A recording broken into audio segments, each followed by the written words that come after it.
3 పార్టీలు బరాబర్ ఇక్కడ ఎవరు వచ్చే అవకాశం ఉందంటే ఎవరెవరు ఏం లేదు సార్. ఫస్ట్ నుంచి ప్రధానంగా మేము నామినేషన్ నుంచి కాంగ్రెస్ పార్టీ ముందుంజలో ఉన్నారు. నవీన్ యాదవ్ ముందుంజలోనే ఉన్నారు. ఇప్పుడిప్పుడు 2 రోజుల నుంచి కొంచెం ఊపందుకుంది టీఆర్ఎస్ అండ్ బీజేపీ.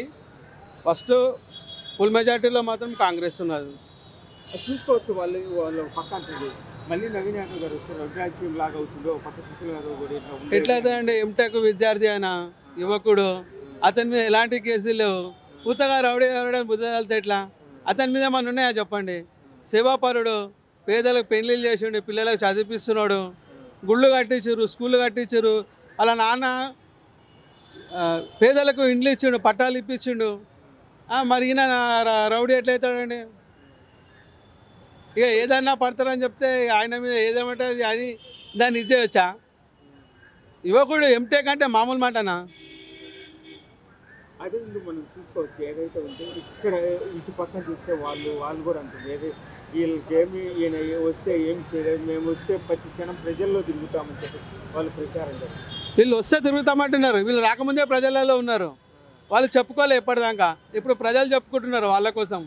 ఇంతకంటే పెద్ద నిదర్శనం ఇంకేం కావాలి? అంటే ఎందుకు నవీన్ యాదవ్ గారికి ఓటేయాలంటే లేలే, చాలా సౌమ్యుడు, మంచివాడు, నిగర్వి, రాత్రి మావోలు సేవ చేసే సమర్థుడు. అతను రావడమే ఉత్తమం. మీరు పిలిస్తే పలికి ఇంట్లోకి వచ్చి చేసే మంచి వ్యక్తి అని తప్పకుండా తప్పకుండా తప్పకుండా ఇది మాత్రం గ్యారంటీ. ఏ రాత్రి మావోలు పనిచేసే వ్యక్తి, నిగర్వి, చదువుకున్నవాడు, అతనికి ఎలాంటి భావభేదాలు లేవు, పార్టీలకు అతీతంగా పనిచేసేవాడు. అవన్నీ ఇప్పుడే ఈ 4 రోజులే, కానీ రేపు పొద్దున అందరికీ కూడా పనిచేస్తే సత్తా ఉన్నవాడు. మా కడపకి ఎందుకు వచ్చినావు అని అడిగాడు.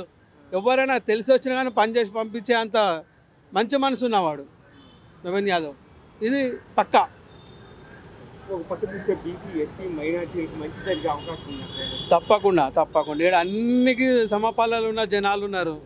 మైనార్టీస్ ఉన్నారు, ఎస్సీ ఎస్టీలు ఉన్నారు, బీసీలు ఉన్నారు, ఉన్నత వర్గం వాళ్ళు ఉన్నారు, ధనికులు ఉన్నారు, అందరూ ఉన్నారు. అందరికీ న్యాయం జరిగే సందర్భం ఇది.